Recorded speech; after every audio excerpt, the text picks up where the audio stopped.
How to customize notifications on your Facebook Messenger. Hi guys, in this video I will show you how to customize notifications on your Facebook Messenger. It's so easy and quick, so let's start. First thing, go to your Messenger, click on profile, scroll down and click on notifications sound. Now you have the third option, which is customize notifications.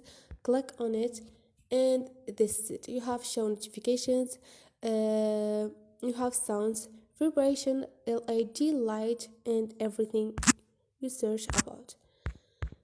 So this is it guys. Hope this video was helpful to you, and if you liked the video, don't forget to subscribe and like.